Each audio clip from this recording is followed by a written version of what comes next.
Bleach smells sharper in winter, like it's trying to cut through the cold already living in your bones. My gloves were damp inside, my hands raw from scrubbing, and the hospital clock ticked toward the end of my Christmas Eve shift, like it was daring me to keep up. Outside the loading bay doors, Cleveland wind slammed metal. Inside, I kept moving. My name is Tessa Lane. I'm 29, a single mom, and tonight I was pushing a cleaning cart through street. Bridget's medical center while most of the city was wrapped in lights I couldn't afford. My phone sat in my pocket at 12%.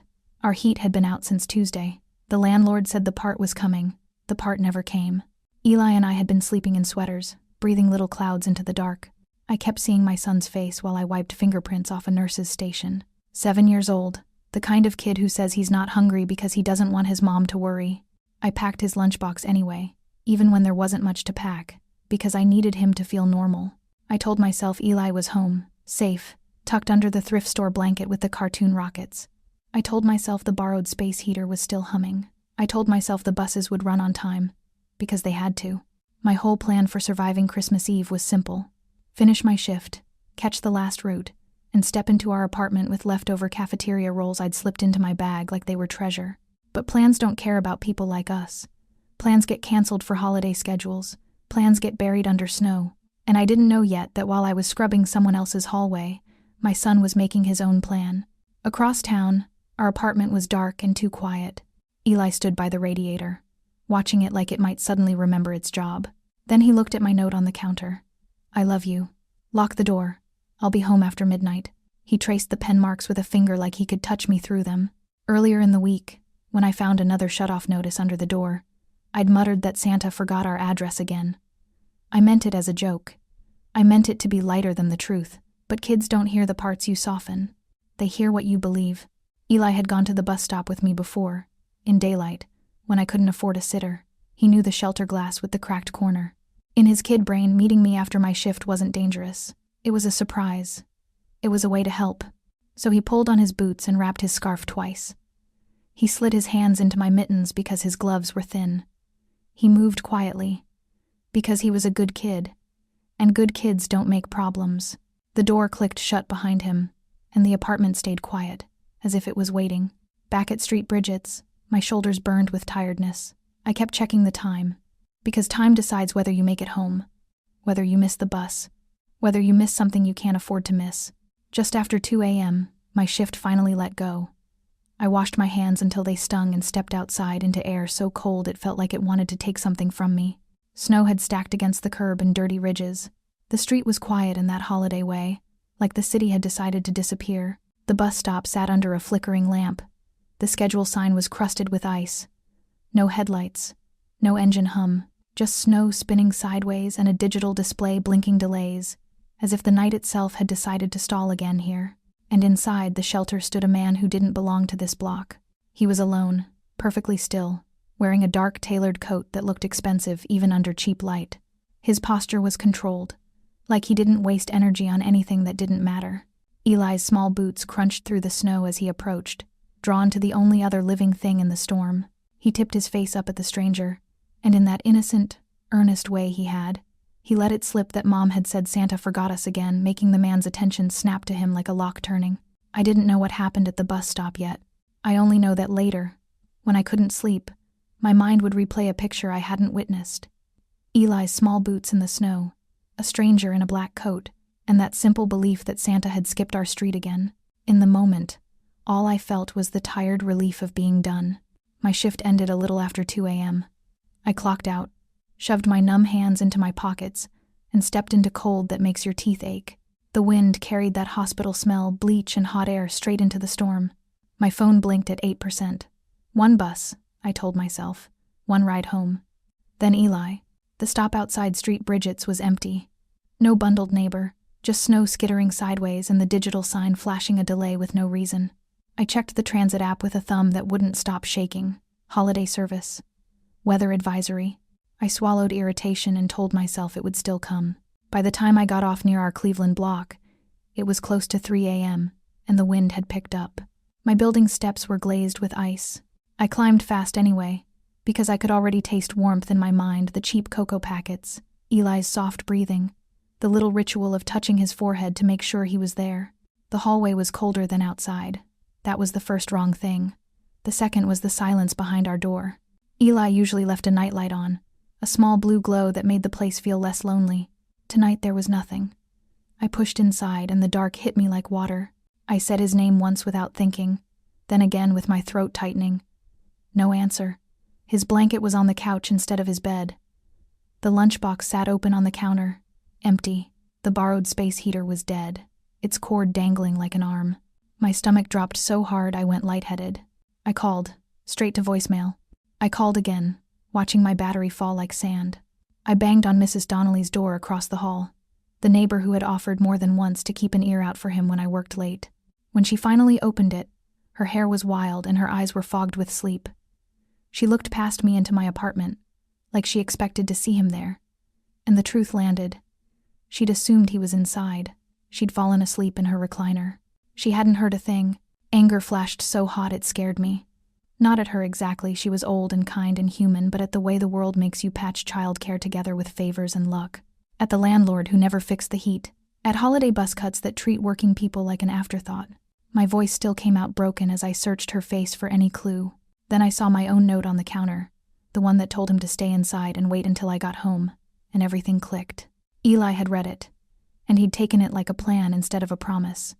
He knew my bus stop. He'd tried to surprise me. I ran down the stairs so fast my knee clipped the banister. Snow slapped my cheeks. I opened the app again and finally saw it in plain words. Service canceled on my route until morning. My mind screamed one thought: he's been standing out there with no bus coming. I don't remember grabbing my keys, only that my old car coughed to life like it was protesting. I drove with my hazards on, creeping through drifts, praying I wouldn't slide into a curb. Every red light felt personal. Every empty crosswalk looked like a trap. At the corner by the bus shelter, I saw them. A black luxury car sat half at the curb, engine running, the kind of car that never parked on this street. Its headlights cut white tunnels through the snow, and beside it, small and unmistakable, was Eli close to the passenger door, while a tall man in a dark coat stood between my child and the storm. The first thing I did was move. I left my car crooked at the curb and crossed the street so fast my boots skated on packed snow. A black luxury sedan sat by the bus stop like it had taken a wrong turn into our part of Cleveland. Its headlights painted the sidewalk white and made Eli's face look smaller than it should, standing there beside a man in a tailored black coat. My body went straight into protect mode. I grabbed Eli and pulled him to my chest, checking him in that instinctive, frantic way. Warm, breathing fine, not shaking. He smelled like snow and the grape soap from our bargain bottle, and under it there was a clean, expensive scent that didn't belong to my life. Relief hit me, and fear followed right behind it. The man stayed a step away, not reaching, not crowding. Tall, broad shoulders, coat heavy and clean, the kind you don't buy on sale. Hair dark and neat. His hands were out where I could see them, empty. He didn't argue for my trust. He just held still, like stillness was a skill. I scanned him anyway. Pockets, belt line, the inside of the car, the back seat through tinted glass. I clocked the quiet engine and the tires built for slush. I noticed his eyes kept touching the corners of the block, not me. I even read the license plate, memorizing it like a prayer, and noticed how he kept Eli on the passenger side, not between his body and the street. His shoes were unhurried. My phone was in my fist, battery low, thumb ready. Eli wriggled in my arms with stubborn energy. His cheeks were pink, lashes dotted with snow. His mittens were dry. In this wind, that was impossible. Then I saw why. The passenger door wasn't fully shut. Warm air spilled out. A thick scarf sat around Eli's neck that wasn't ours. Not candy, not a toy, not a bribe, just warmth. I tried to force my brain into facts. Eli had come here to surprise me after my shift. He believed the bus would show because he still thinks schedules mean something. But holiday cuts don't care about kids, and snow turns minutes into danger. This man must have pulled up, seen a child alone, and made the only choice that kept him from freezing. He hadn't driven away with him. He'd stayed under the streetlight, visible and patient, like he wanted no shadows on what he'd done. That should have settled me. It didn't. It made me recalibrate. I held Eli tighter and watched the man's posture. Space without retreat. Calm without softness. The kind of calm that comes from being used to control. I heard myself demand his name and why he was here, my voice rough from cold and fear. I didn't hang my safety on his answer. I watched how he gave it, steady, careful, not charming, not pleading. Behind me, our building sat dark and tired. The front door that never quite latched. The draft that lived in the hallways. The heat that had been out for days. I muttered, more to my own shame than to him, that the heater was dead again. His eyes slid past me to the building like he could feel the cold through brick. He reached into his coat slowly, giving me time to panic, and pulled out a phone. I tensed so hard my shoulders hurt. He made a call, then another. His voice stayed low and controlled, the way a man talks when he expects the world to move because he asked. When he pocketed the phone, he looked at me like the problem had already been handled. The heat would be back soon. Within hours. That was impossible in my life. But he didn't look like he was guessing. Relief rose in me again, and beside it, fear. What kind of man can fix a broken heater with 2 calls? Eli leaned toward him, gratitude bright. My stomach clenched. Gratitude is a debt, and I had no room for debt. Still, I couldn't leave it on the sidewalk. I needed to know exactly what Eli had done, what this man had seen, how close we'd come to something worse. I needed my son beside me and this stranger where I could read him. So I made a choice that tasted like both courage and stupidity. I told myself it would be coffee upstairs. 5 minutes, lights on, door unlocked. I gathered Eli close, nodded once, and walked toward the entrance, feeling the stranger fall in step behind us. When my key slid into the building door, my home suddenly felt paper thin, and I was about to let a storm-powered man cross the threshold. My keys shook in my hand, not from the cold, but from what I was about to do. The stairwell echoed our footsteps. Eli's quick scuffs, my rushed breathing, and behind us the stranger's slower, heavier stride that made the building feel smaller. The elevator was dead. The air smelled like fryer oil, damp wool, and Cleveland dust. A paper Santa smiled from peeling paint. I kept one hand on Eli's shoulder and the other on my phone. I'm Tessa. Inside my building, I could watch Nico Hart and set the rules. Out there in the snow, I had no rules. Eli didn't seem to feel the climb. He was running on relief and pride, like he'd completed a secret mission. The stranger didn't sound winded. That calm sat on him like an expensive coat, heavy. My door sat under a flickering light. The paint around the lock was chipped from years of keys missing in the dark. I slid my key in, turned it, then paused with my palm on the knob. Letting him cross this line felt like signing something I hadn't read. I opened the door anyway. The apartment smelled like laundry detergent and cold air. I kept it clean because clean was the only control I could afford. The thrift store couch sagged where Eli climbed. A tiny plastic tree leaned in the corner with paper snowflakes Eli cut at school. Mom mode took over. Chain lock, deadbolt, then my hands on Eli's cheeks and fingers, checking for ice. Warm, safe. My chest loosened, then tightened again when I remembered the stranger was still there, filling my doorway with expensive silence. He didn't step in like he owned the place. He waited, eyes moving the way a man checks exits without thinking. When he came inside, he wiped snow off his shoes and kept a respectful distance from Eli, like he understood what a mother's fear looks like. Coffee was the only hospitality I could offer without feeling small. I filled the machine, spooned grounds from the bottom of the can, and listened for the sputter. My mind kept circling one question.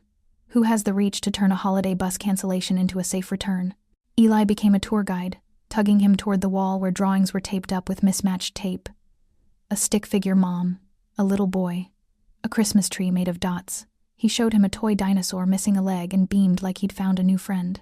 I expected the stranger to nod politely and drift away like most adults do. But he stayed.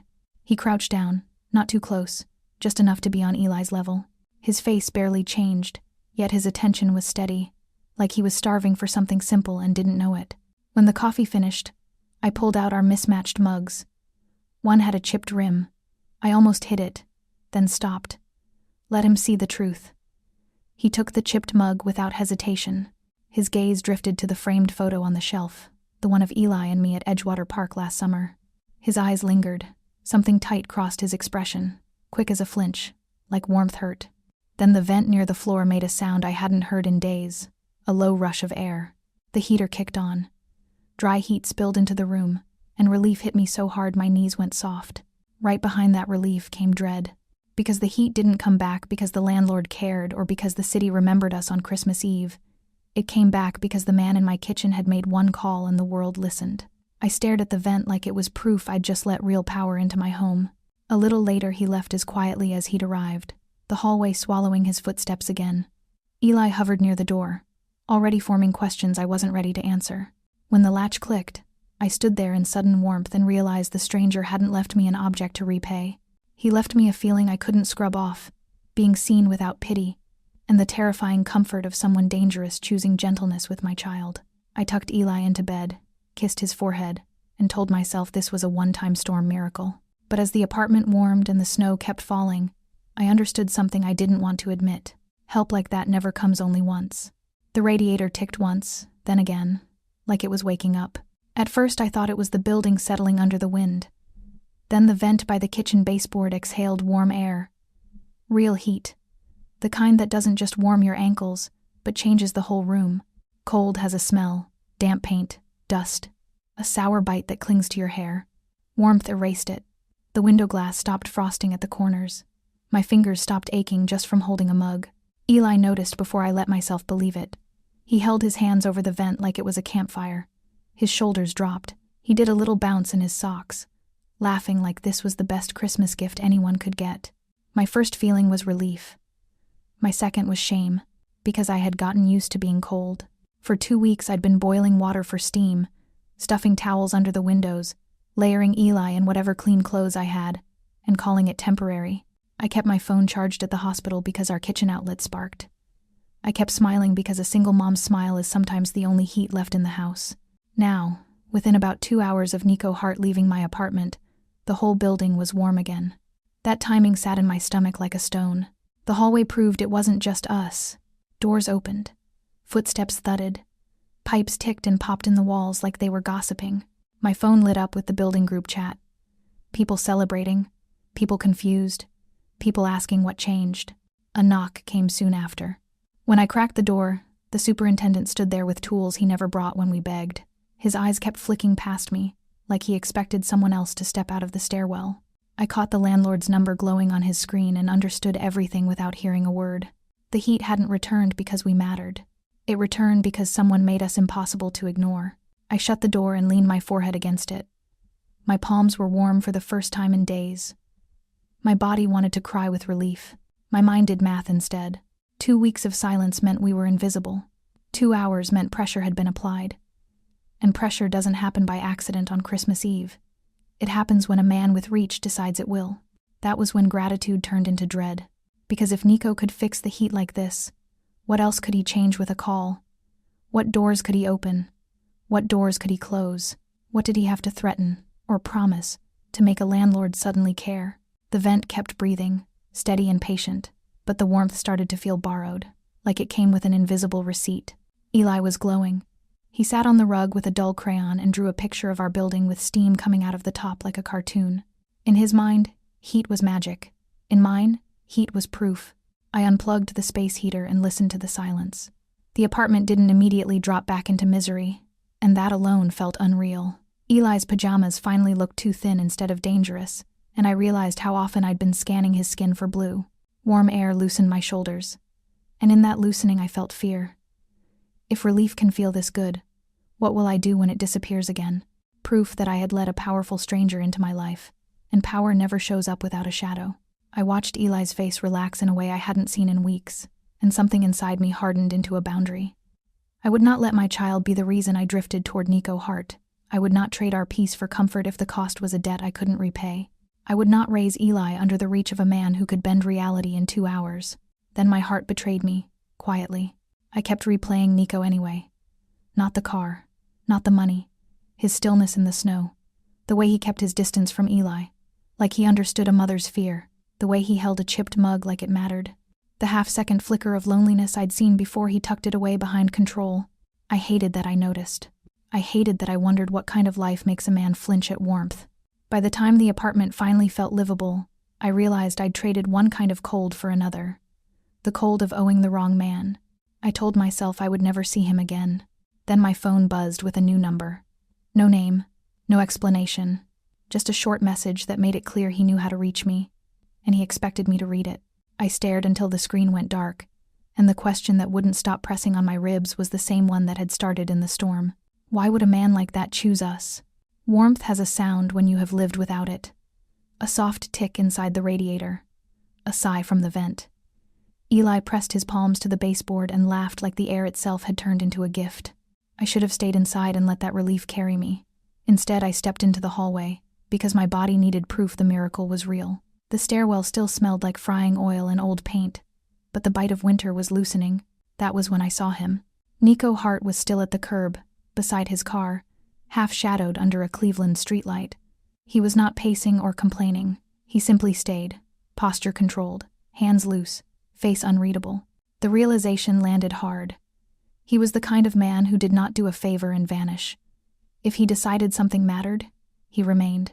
Eli hovered at my side, gratitude shining off him so bright it made my pride itch.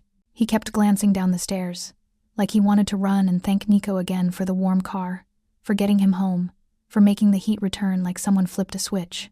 And then my mouth did something I had not planned.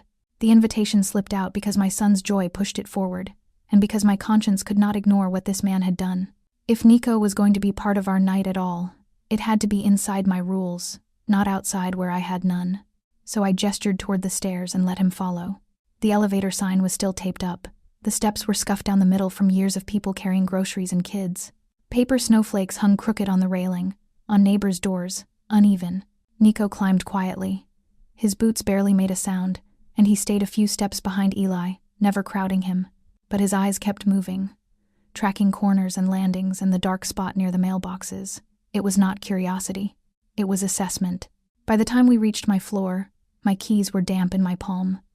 My door was chipped around the knob from a break-in years ago, patched with a cheap plate that never sat straight. Unlocking it felt like crossing a line. This was my whole life behind one thin door. Inside, the apartment was clean and cramped. A thrift store couch draped with a blanket. A tiny table pushed against the wall with mismatched chairs. Eli's sneakers lined up by the door because I had taught him order when I could not give him ease. His drawings were taped above the counter, bright suns and stick figures holding hands. Eli went into show and tell the second we stepped in. He offered Nico a toy dinosaur with a missing tail, then pointed at an ornament from school, then at a picture of me and him under a big red heart.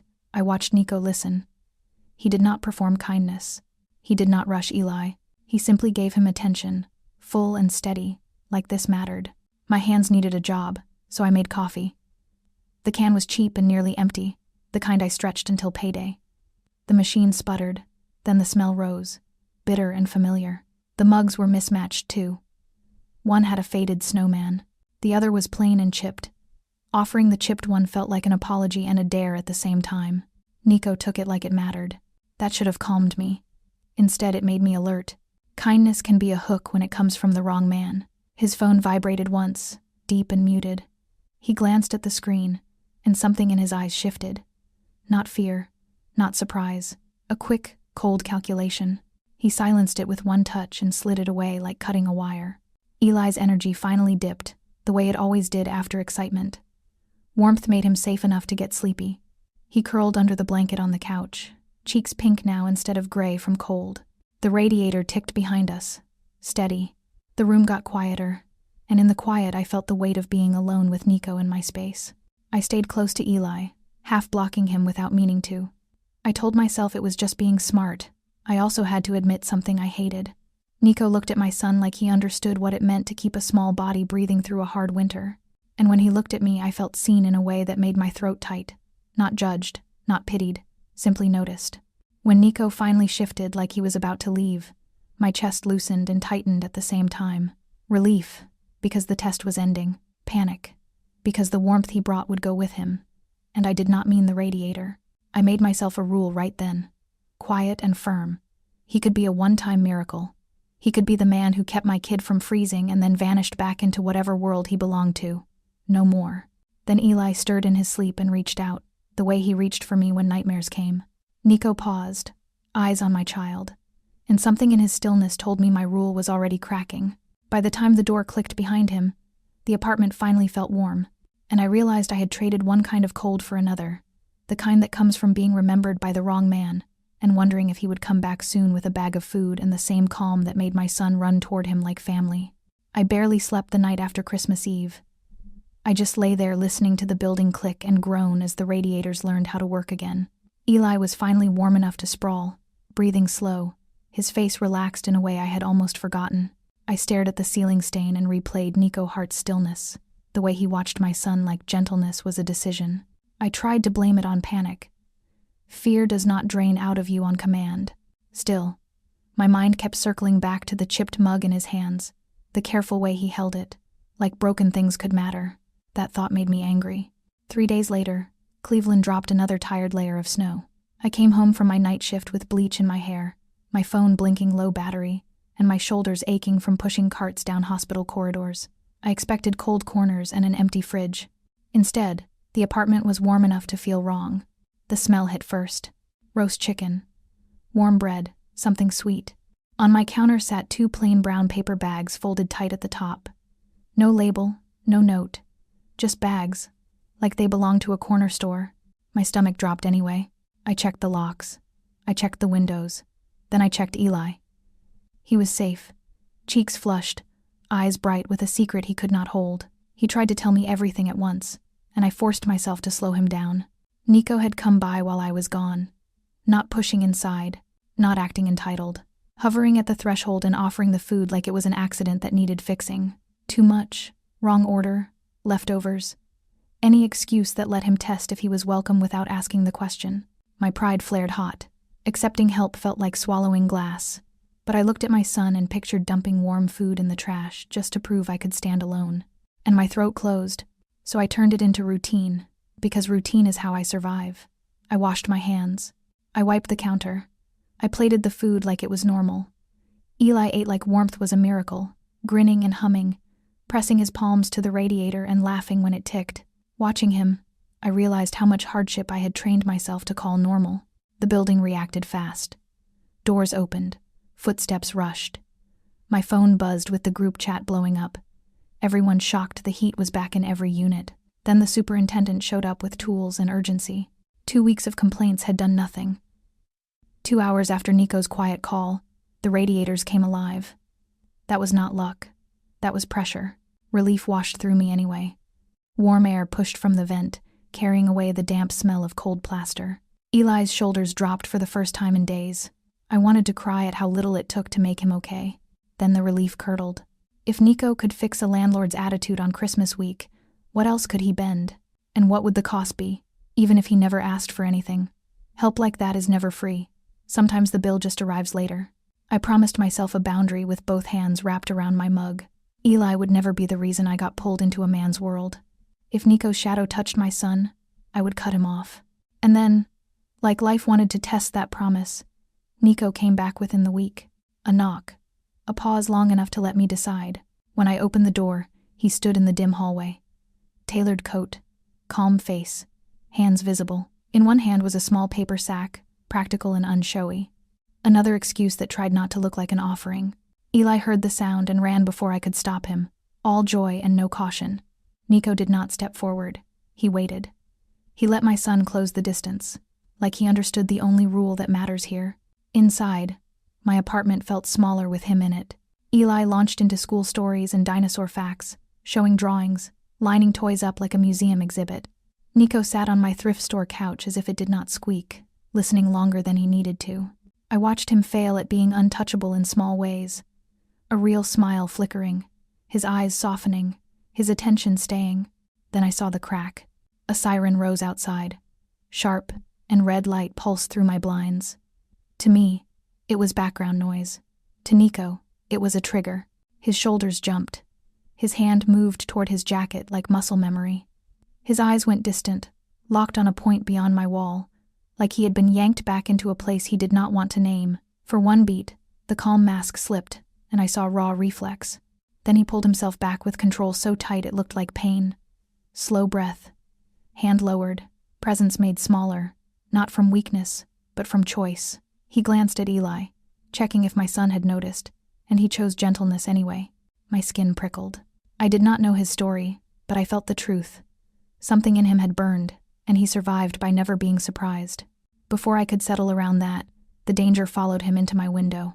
Across the street, a black SUV idled too long, lights off, engine running. Nico's eyes flicked to it once. His phone buzzed. He silenced it instantly, like the message could poison the room. He had not walked into my life alone. My instincts snapped shut, Eli first. Always.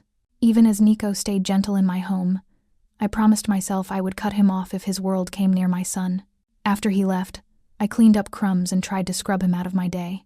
A receipt slipped from the paper sack and landed by the sink.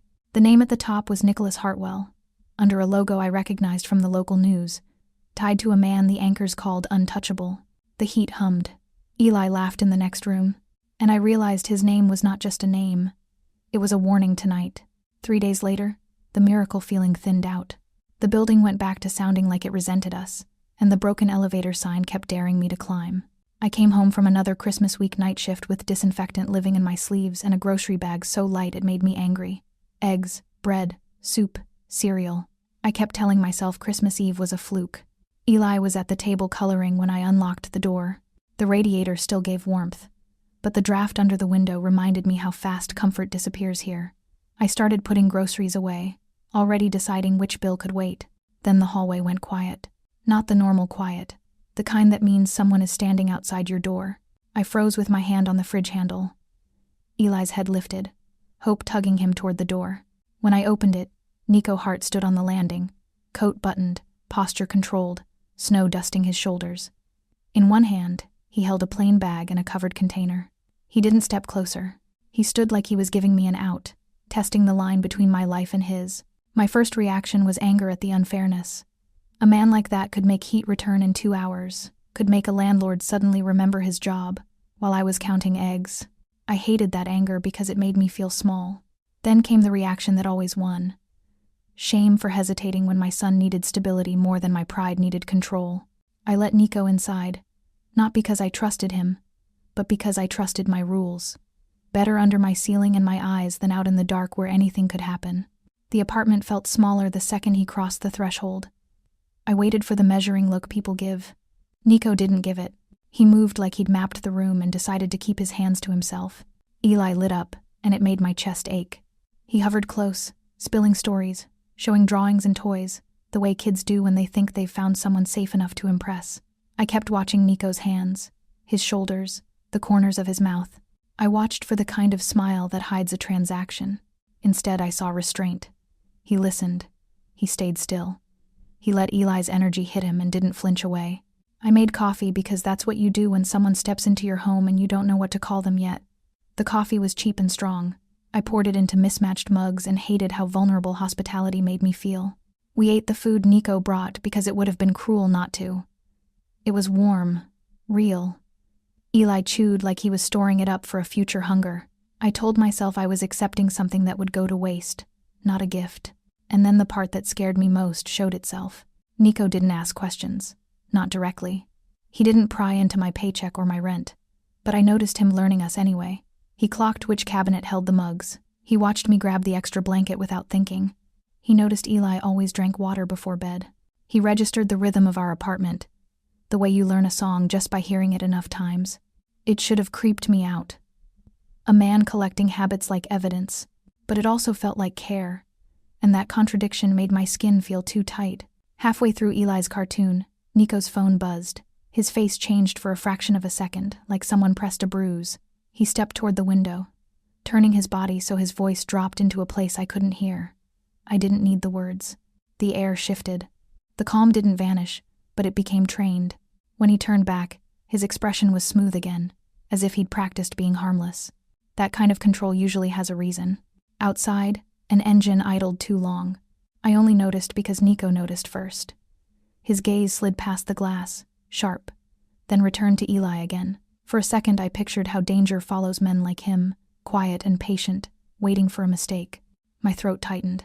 I counted the steps to the door, the distance between Nico and my kid, the fact that I'd let this start to feel normal. I made myself a promise. If his world ever put Eli at risk, I would shut the door and lock it, and never open it again, no matter how warm he made the room feel. I couldn't say that promise out loud, so I tested it with behavior. I cleaned up early, kept my body between them, and watched whether he would push. He didn't. He gave space like it was a language he understood. I wanted clarity the way you want oxygen, not because I wanted him close, but because I could feel Eli attaching in invisible inches. I couldn't do dependency without rules. My son didn't get to bond with people who could vanish. I didn't say all of that out loud, I tested him the only way I could, by watching what he did when no one asked him to be good.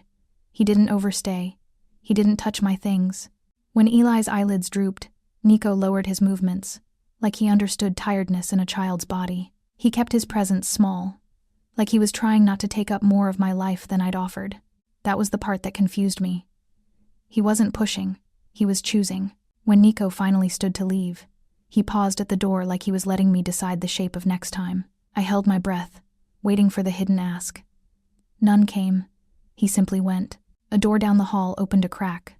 Mrs. Donnelly, the neighbor who noticed everything, stared at Nico like she'd seen a ghost. Her mouth tightened, and her eyes flicked from his face to his ring and back again. The warning in her silence landed in my stomach like a stone. After Nico disappeared down the stairs, I stood in my doorway a second too long. My phone lit up with a local news alert I hadn't clicked. The headline included the name Hartwell, paired with words like investigation and syndicate. My apartment was warm. My son was safe. And still, it felt like a door had closed behind me, quiet and final, trapping us on the inside of something I couldn't keep pretending was harmless. In daylight, the clue from Christmas Eve stopped being a feeling and turned into a fact. I was in the hospital break room, still in my cleaning uniform, staring at my phone like it had betrayed me. The article was local, the kind people skim while waiting on hold, but my eyes stuck on one name until it burned. Hartwell. A photo that looked like Nico in a suit, expression blank enough to be a mask. The words around it weren't about wealth. They were about power, an investigation, associates, violence described in clean language. My stomach rolled. My fingers went numb.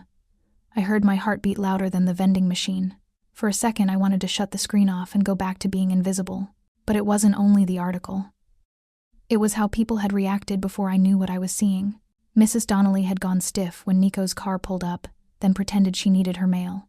My supervisor had mentioned, too casually, that a well-dressed man asked about me near the employee entrance. Even the ER security guard had watched the black car pass with a cautious nod, like the car carried authority. On the walk home, small moments arranged themselves into a pattern. Heat restored in 2 hours after weeks of silence. A landlord suddenly answering calls. No ticket on a luxury sedan sitting where any other car would get towed. Nico's eyes always checking the street. Nico never looking surprised. Not by the storm, not by my neighborhood, not by my fear. I had wanted to pretend he was just rich. Rich people can be kind and then disappear. Nico's kind of power didn't disappear. By the time I reached our block, the air had that winter bite. Across from our building, a dark SUV idled with its headlights off, windows too tinted for me to see inside. It didn't look lost. It looked like it was waiting. I kept walking because mothers don't get to freeze. My keys sat between my fingers out of habit. Halfway up the stairs, I heard footsteps behind me and turned fast enough to make my lungs sting. It was only a neighbor with a laundry basket, but my body didn't apologize for being afraid. Inside my apartment, Eli was at the table drawing, cheeks pink, pencil moving like nothing could touch him. I checked the lock. I checked the window. I checked my phone battery like it was a lifeline. That's when I saw the paper under the door. A note. Plain, folded, slid into the gap like someone had done it calmly. No name, no screaming threats. Just a few careful lines telling me to remember my place and remember my son. It mentioned cold. It mentioned accidents. It didn't need more. My hands shook so hard the paper crackled. Anger came next, sharp enough to push the fear aside. We were barely surviving before Nico showed up. We were the kind of family the city forgets after it hangs lights downtown. Now we were visible in the worst way, like someone had turned a spotlight on my kid. I wanted to call the police. My thumb hovered, and then I pictured them coming, writing something down, leaving. I pictured the SUV still there tomorrow. I pictured how easy it is for people like us to become a problem solved quietly. Eli looked up, reading my face, and his eyes filled with that kid kind of worry that doesn't have language yet.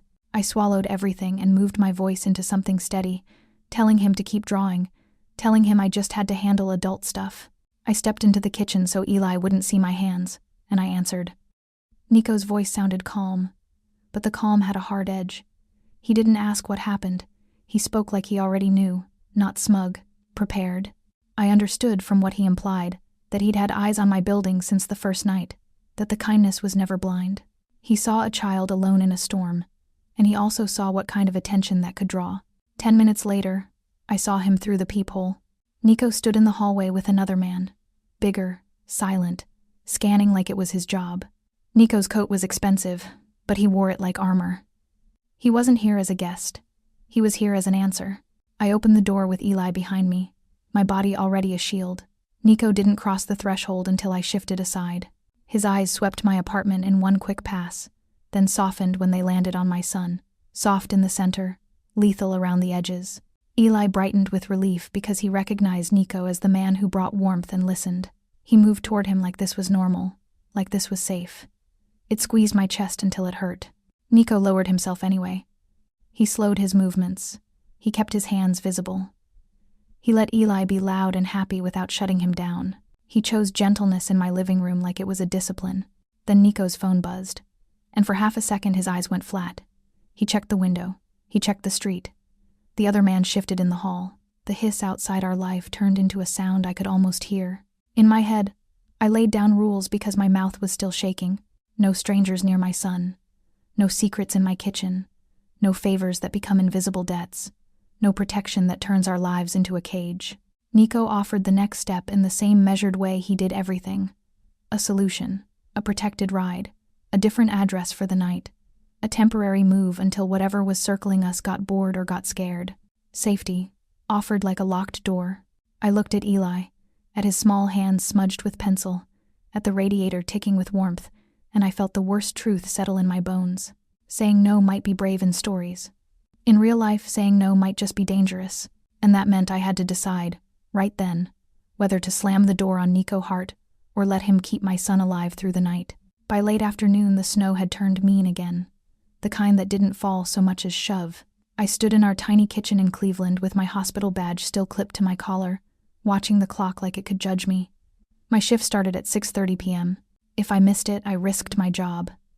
If I left Eli alone, I risked something worse. Mrs. Chen called first. Fever. She couldn't watch Eli tonight. She sounded ashamed, and I told her it was fine because that is what people like us do. We swallow panic so nobody else has to hear it. I tried my backup. Then the backup to the backup. A neighbor didn't answer. A teenage sitter texted that her mom wouldn't let her walk in a storm. The bus app flashed delays and cancellations like little red warnings. Eli sat on the couch, building a dinosaur city out of shoeboxes. He looked up and smiled at me like today was ordinary. That smile hurt.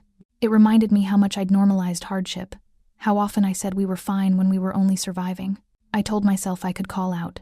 I pictured my supervisor's face, the way she talked about staffing like we were screws she could tighten. Rent was due in a few days. I thought about taking Eli to the hospital, sitting him somewhere quiet until morning, but I knew rules would make that a fight I couldn't win. And layered under all of it was the pressure from the last few days. The idling car outside our building. The feeling of eyes on our door.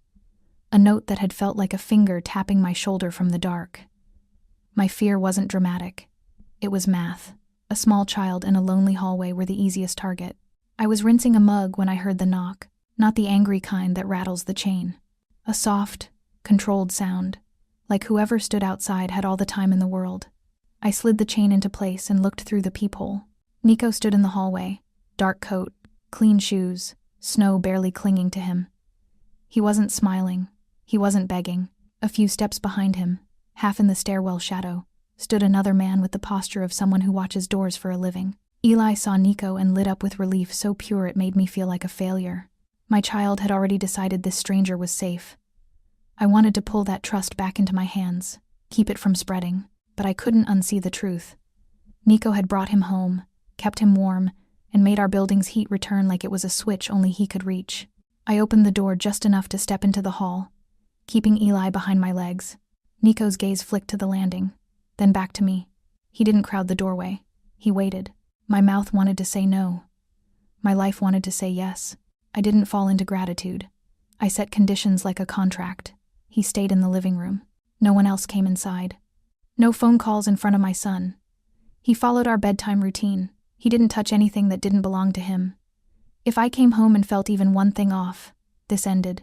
Nico answered without arguing. Not with speeches. With a small nod and stillness that felt like agreement. He didn't cross the threshold until I moved aside. The hospital swallowed me in bleach and buzzing lights. Decorations mocked me. I kept glancing at my phone, my brain insisting that if I looked away, something would happen. Around 10 p.m., my phone buzzed.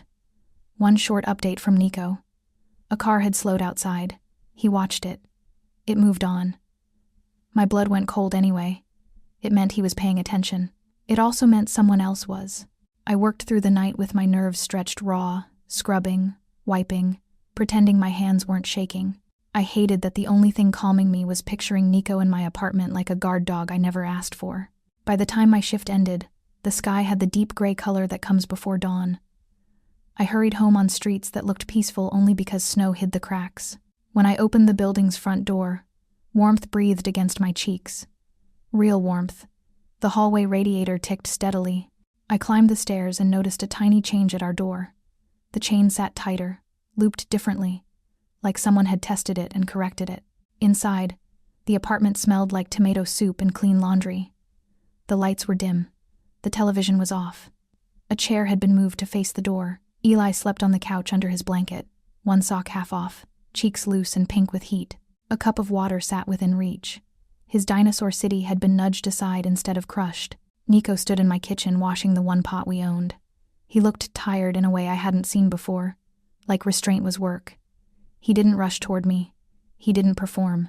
He just existed, quiet and alert. On the counter beside my keys, a small paper bag held groceries.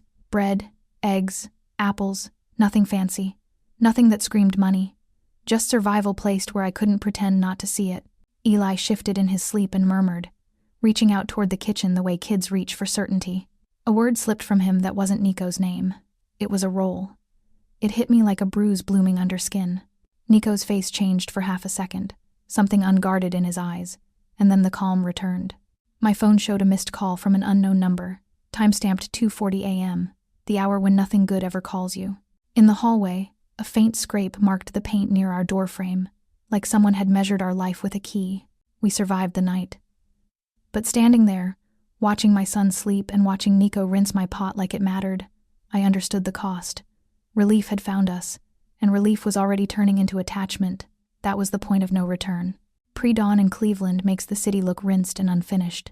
I walked the last block to our building with my shoulders hunched, my hospital scrubs still smelling like bleach and floor wax, my feet aching in that deep way that ignores coffee and willpower.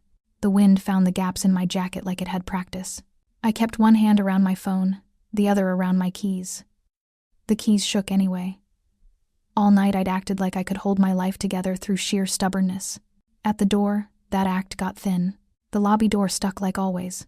I leaned my hip into it, bracing for the usual noise: TVs, arguing radiators, someone coughing behind a wall.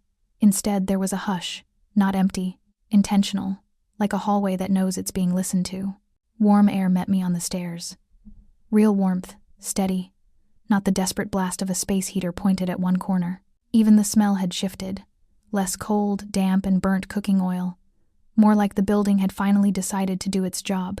Halfway up, I saw a beat-up chair pulled away from the corner and angled toward the stairwell, not blocking anything, just positioned so you'd hear footsteps before you'd see them.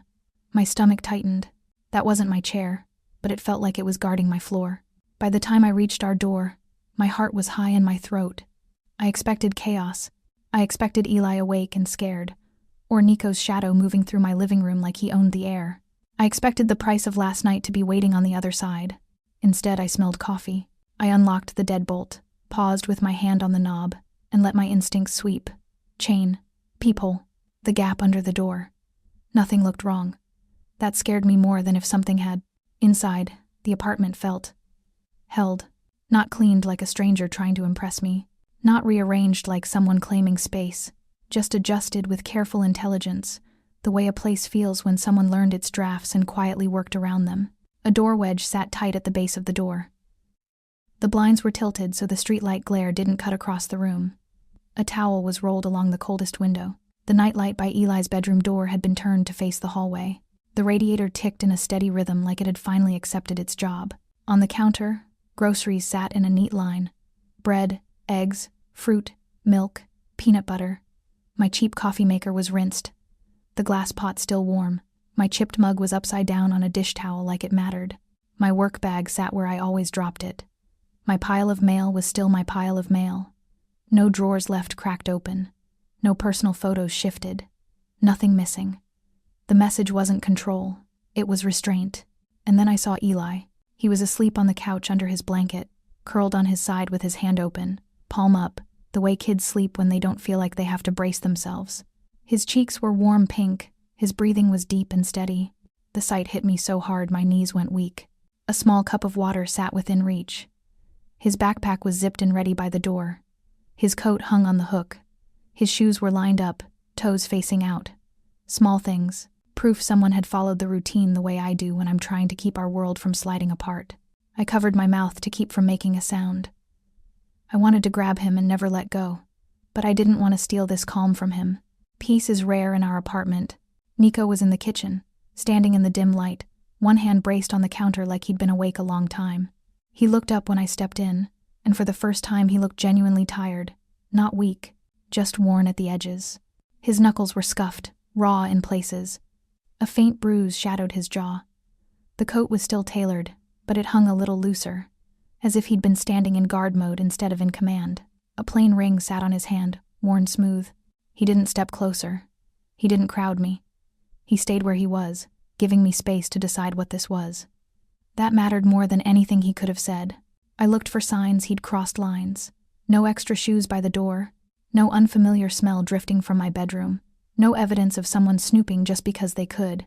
The only changes were defensive and practical. Wedge, blinds, towel, nightlight. He hadn't tried to become the center. He'd tried to hold the perimeter. Eli shifted in his sleep and made a small, pleased sound, like a kid dreaming of safety. His lips moved, and even without hearing it, I recognized the shape of a word that belonged to fathers. A closeness I hadn't planned for, because I hadn't thought we'd ever get close enough for it to happen. What rose in me wasn't romance. It was relief tangled with fear. Relief is dangerous when you've been carrying everything alone, because once you feel it, you start to want it again. Wanting anything can be used against you. My phone buzzed and my stomach dropped. The missed call from an unknown number was still there, sitting on my screen like a fingerprint.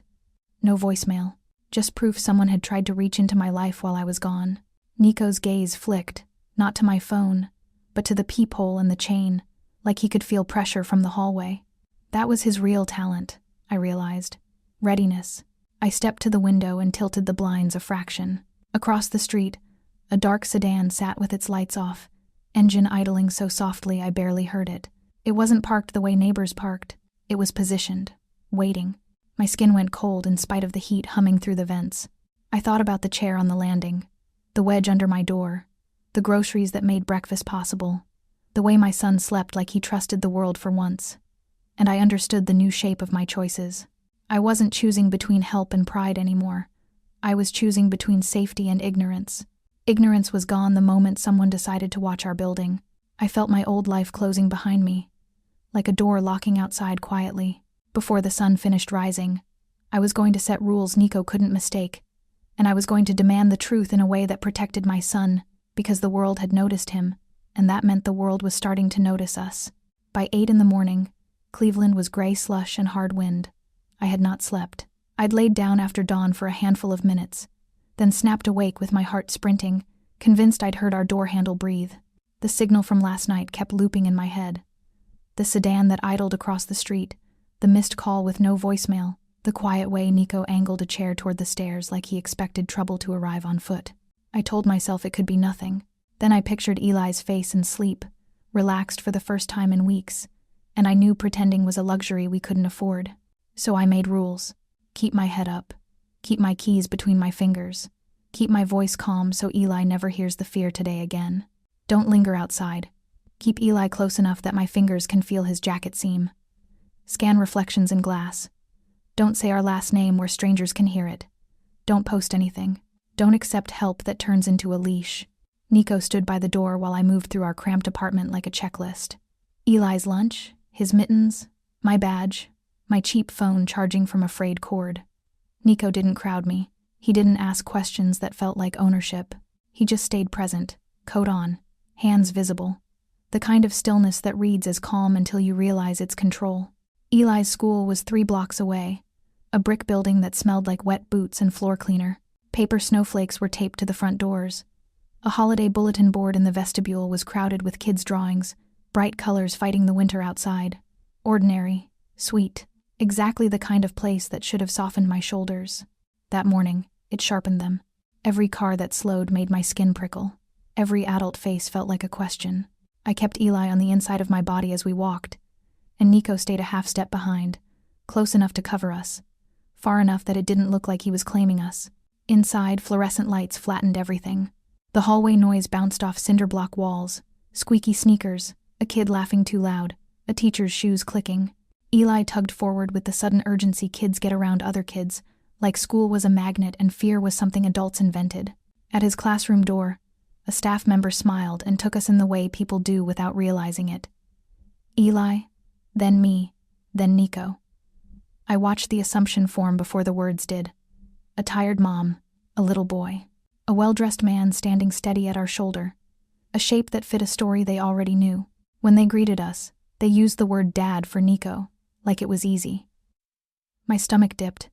Heat rushed into my face so fast my eyes stung. I felt a flash of anger. Not at the teacher exactly, but at the world for being so casual with a label that held a crater in our life. Eli didn't flinch. He lit up.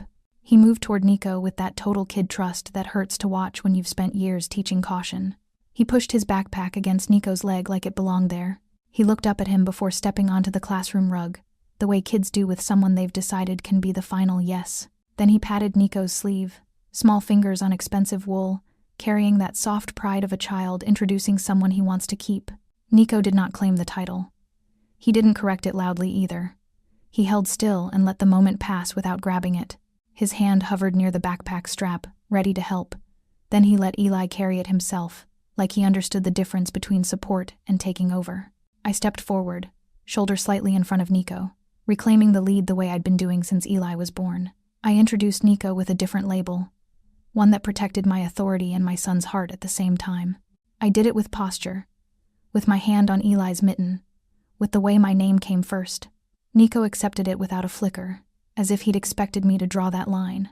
The teacher's expression shifted, not dramatic, just careful. Their eyes went to me, and I felt a warning move through their face before I understood it. They mentioned, in the calm tone adults use when kids are nearby, that someone had called the school earlier asking about Eli. Someone had used our first names like they knew us. Someone had claimed to be family. Cold flooded my hands. The hallway sound narrowed until I could hear my own pulse. Eli was right there, humming to himself, already hanging his coat, safe inside his small world.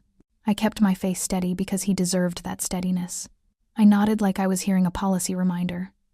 Inside, I was counting exits. Nico's eyes changed by a fraction. The soft tiredness from our apartment disappeared, replaced by focus so sharp it felt like a blade being drawn without noise. He didn't ask questions out loud. He didn't react in a way that would make teachers panic. He simply turned his head toward the front doors and held his gaze there long enough that I knew he'd seen something. I followed his line of sight through the hallway window. Across the street, half buried in slush, a dark sedan sat with its engine running. A man stood near it pretending to check his phone, angled just right to see the entrance. The casualness of it was almost insulting, like we were a problem someone could solve between coffee sips. Nico's jaw tightened once. His hand moved toward his pocket and stopped, as if he remembered where he was. School, kids' art, paper snowflakes. He didn't bring his world inside. He just let me feel it pressing against the glass. And that was the moment the truth landed heavy. He hadn't been surprised by the call. He'd been managing threats around us since the first night, keeping them outside our door until they followed us somewhere public. His kindness hadn't been random. It had been deliberate, maybe even strategic, and he'd still chosen to do it anyway. Eli ran back for a quick hug, his cheek warm against my scrubs. And then he darted to his rug spot like nothing in the adult world could touch him. I breathed him in like a prayer, because fear was trying to steal even that. When I stood up, Nico was watching me, not demanding trust, not asking for permission, just waiting to see what I chose. The teacher's eyes were on me too now, polite but wary, like they sensed weather changing. I didn't have the luxury of pretending anymore. I walked Eli into the room, kissed his hair, and made my goodbye fast, because lingering was now a risk. Then I turned back into the hallway and felt the echo of that word the teacher had used, the one my son had leaned into without hesitation. Dad. It wasn't private anymore. It was a flag someone else could see. And as I walked toward the exit with Nico beside me, my rules hardened into something colder and clearer.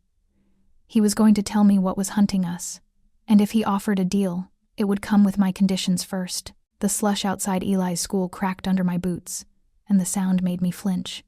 I had slept maybe an hour since dawn, but my body was running on something sharper than caffeine. Every reflection looked like a watcher. Every car that slowed felt intentional. The strange mark I'd noticed near our stairwell the morning before kept replaying in my head like a warning label I could not peel off. I held Eli's mittened hand tighter than he liked, and I hated that I was teaching him fear by example. He was still glowing from the idea of having a steady adult near us, still carrying that word people had tossed at Nico in the hallway, the word that should have belonged to someone else. I tried to act normal for him, but my stomach stayed hollow. Across the street, a dark sedan idled too long.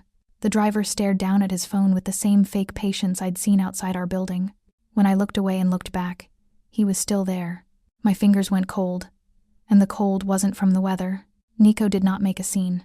He simply changed our timing. He waited until a cluster of parents crossed together, then moved with that cluster so we became part of the ordinary. He kept to the street side of me, half a step behind, eyes sweeping windows and parked cars like he was reading a map no one else could see. When we reached his vehicle, it wasn't right in front of the school. It was tucked farther down, angled out, as if he'd planned for leaving before he even arrived. The door shut with a soft, heavy seal that made the outside noise feel far away. The warmth inside the car hit my face, and my throat tightened with a relief I didn't want to admit. Nico pulled away without hesitation. Not fast, just decisive. 2 turns later, it was clear we weren't going home. We slid into a parking garage under a glass building with cameras that never blinked. Nico parked near a pillar that blocked sightlines from the ramp. He waited a beat before getting out, listening, then scanned the lanes with calm efficiency. This wasn't a rich man improvising kindness. This was a man running a system. He guided us through a private corridor that smelled like cleaned air and money, the kind of space where the temperature never surprises you. Doors opened without questions. People looked at him and made themselves smaller, not with panic, but with familiarity. My mind connected the dots I'd been trying to ignore. The heat restored in 2 hours, the way no one ticketed his car, the way he never looked startled. In that hallway, Nico finally let the truth exist between us in plain shape. He wasn't just wealthy. He was powerful in a way that doesn't come from investments and luck. His influence was tied to organized crime, to people who solve problems with fear and favors, and he had learned to survive by staying untouchable. Hearing it, even summarized, made nausea rise in my throat. My anger flared hot and clean. Eli had been cold, alone, waiting for a bus that never came, and I had let a man like this into our home. I wanted to throw the blame at Nico for dragging danger toward us. I wanted to throw it at myself for accepting relief like it was harmless. And then he gave me the part that complicated everything. His help hadn't been random charity. It had been a choice with a reason. He had seen us that first night and recognized something he couldn't ignore. A mother trying to keep a child alive in winter, and a line he'd promised himself he would never cross again. It sounded like guilt, but not performative. More like a scar that still ached when the air changed. I let the anger steady me instead of burn me. I sat straighter. In my head, I drew boundaries like tape on the floor of an emergency room. I am not for sale. Eli is not leverage. My child is not a symbol in anyone else's war. Nico offered a protection plan, and I listened the way I listened to discharge instructions. Only the parts that keep my kid breathing matter. The rules formed, practical and non-negotiable. First, no strangers around Eli without my explicit approval. Names, roles, and purpose, or they do not enter our space. Second, routes and check-ins are safety, not control. I keep my schedule, but we vary paths, avoid predictable routines, and if my instincts scream, we leave without debate. Third, relocation happens fast. A temporary apartment in my name, with my information protected, in a building with real security and heat that stays on because it should. Fourth, childcare gets covered without exposure. A licensed before and after program and a vetted backup, paid in advance, with no loose ends that can be pulled by threats. Fifth, no photos, no posting, no casual sharing, no school forms listing him as family, no details handed out to friendly strangers. Sixth, an emergency code plan. If a car follows, if someone asks questions, if a call feels wrong, we move first and explain later. Seventh, a clear end condition. This plan ends when the threat is neutralized, and his people step back so my life does not stay wrapped in his shadow. 8th, my veto power on anything that crosses a moral line near my son. Protection cannot become an excuse for cruelty in our name. I expected him to resist boundaries. Instead, he absorbed them with a stillness that felt like respect. He didn't try to buy my consent with softness. He accepted that my consent was the only thing that could keep this from becoming captivity. Then I told him what I wanted beyond surviving the next week.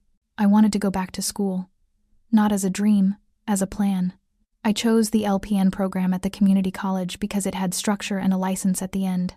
I wanted a paycheck that didn't depend on my supervisor's mood, and a career ladder that didn't start with scrubbing floors at 2 a.m. I pictured the paperwork, FAFSA, transcripts, immunization records, background checks, placement tests. I pictured budgeting down to the dollar, taking a weekend shift when I needed to, and still making it to Eli's pickup without begging neighbors. I pictured stable mornings, a packed backpack, a warm apartment, and my son learning that hardship is not a personality trait. I made it clear that any help Nico offered had to build independence. His protection could be a bridge, not a destination. Cameras and locks were fine. A safe ride when things felt hot was fine. But the goal was a life that belonged to me, even after his shadow moved on. For a minute, having a plan made me feel stronger. Then the second layer of danger slid into place. Nico checked his phone and paused in a way that told me the message mattered. His jaw tightened, not with fear, but with calculation. He didn't spell it out in front of Eli, but the meaning landed anyway. Someone inside his world had leaked my name. The call to the school, the sedan outside, the slow pressure. It wasn't random. It was a message aimed at him, using me and my child as the place to press. My blood went colder than the street outside. Enemies are honest. A leak means the danger lives inside the walls. I looked at Eli and felt my chest ache with a kind of love that turns into steel. I was trembling, but I wasn't folding. Not anymore. I agreed to the plan under my rules, because saying no would not undo what had already been seen. The watchers had already noted our routines. Pretending was over. As if to prove we were out of time, a security monitor in the corridor flickered to a street view I recognized too well. My old building, our entrance, the bus stop corner where Christmas Eve had started. A figure stood beneath the streetlight, looking up at the windows like he was counting them. Nico moved instantly, quiet and efficient, and the air changed with him. I felt the door of my old life closing, not with a slam, but with a lock turning. My hands shook as I reached for my phone, and one thought landed like a vow I never meant to make. We were moving today, because someone had already decided the storm was coming for us. Snow grit scraped under my shoes as the last security door clicked shut, and that tiny sound made the decision real. Eli's backpack was half-zipped, one strap twisted, and the paper snowflake from his classroom fluttered when he bounced on his toes. My fingers were numb from keys and my phone, but it wasn't the cold that shook me. It was the knowledge that we were moving now because waiting was how people like me got hurt. We moved quiet and fast. 2 bags, a grocery sack, Eli's coat, my work tote that still smelled like bleach. Nico guided us through the garage and into a private elevator with the calm of a man who lived inside backup plans. Security stayed back, eyes forward, hands empty. No one touched my things. No one asked me to explain myself. I hated how relieved I felt. The elevator rose, smooth as if the world had always been willing to cooperate. I kept thinking about my old building, the broken heater, the landlord who ignored me for weeks, the city bus that stopped running when the weather got bad. Nico could bend reality with a few calls, and I had built my life around being ignored. That contrast didn't feel like a fairy tale. It felt like power, and power always has a shadow. When the doors opened, warmth rolled out like breath. The penthouse smelled faintly of coffee and clean wood. Cleveland was a blur of lights behind falling snow. The space was so big my footsteps sounded small. Eli walked in like he belonged, then froze with honest awe, eyes wide at the windows and the height of the ceiling. I should have smiled. Instead, my throat tightened. I could feel how easy it would be to disappear into someone else's comfort. So I repeated my rules like a prayer. Eli comes first. No strangers near him without my approval. My name stays protected. My future plan keeps moving. If anything feels wrong, we leave. I watched those rules get honored without speeches. A room off the living area had been set up for Eli. A rug, a lamp, a few toys chosen thoughtfully, not dumped like charity. My bag sat by the entry, untouched. No staff drifted in to stare. When a soft knock came from down the hall, Nico handled it behind a closed door.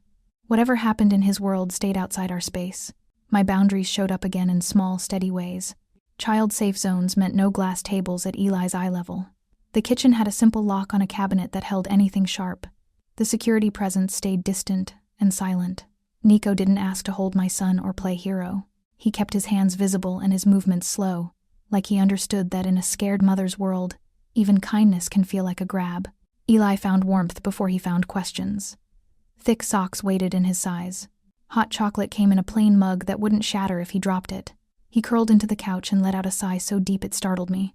In that sound was a truth I hated. My child had been tired of being brave. Bedtime was the first real payoff. I brushed his teeth. I found a nightlight shaped like a little moon already plugged in. A water cup sat on the nightstand. No one had touched Eli's drawings on the dresser. Nico had arranged safety and comfort without invading my autonomy, and that restraint hit me harder than any grand gesture. Before sleep, Eli found a small tabletop tree by the window. Nothing huge, just pine branches in a ceramic pot with a few plain ornaments. He asked me with his eyes if it was real, and I nodded because it didn't matter. He hung one ornament crooked and grinned like he'd fixed Christmas himself. Nico stayed a step back, letting me approve every movement.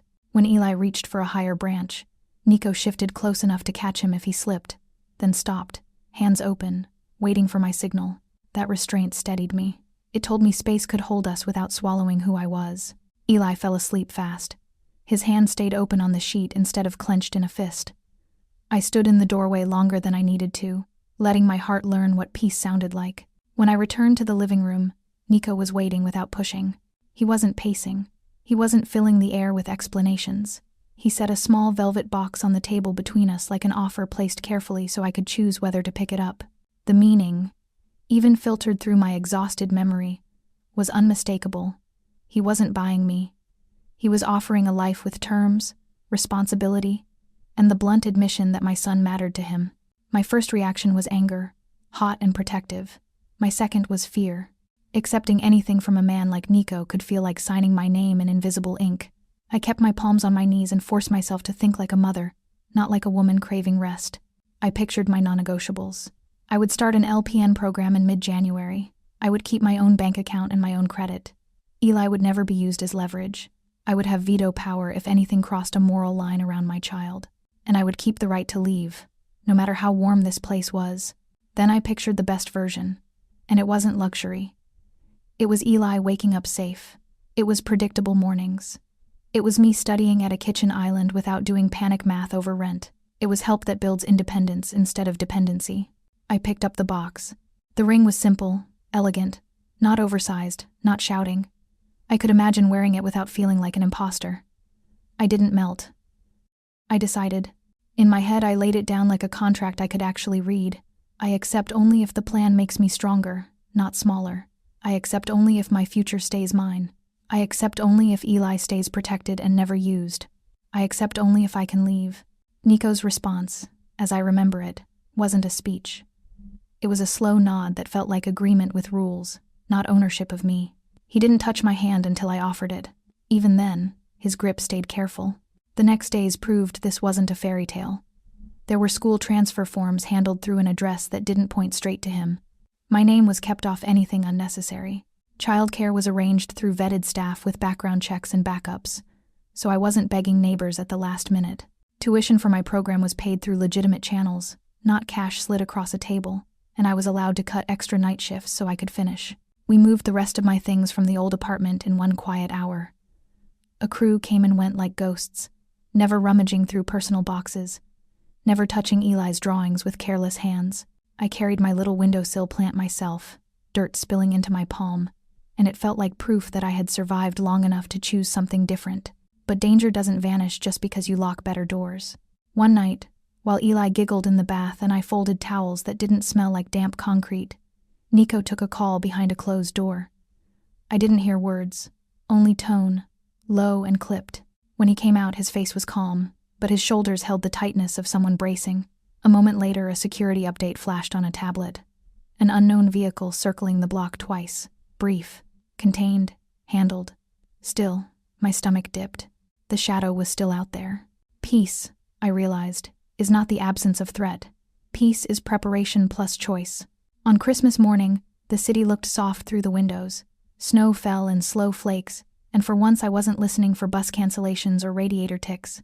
I was listening to Eli's laughter echo in a hallway that didn't smell like frying oil. I watched Nico kneel by the tree with my son, both of them focused on a strand of lights like it mattered, like small things were worth doing carefully.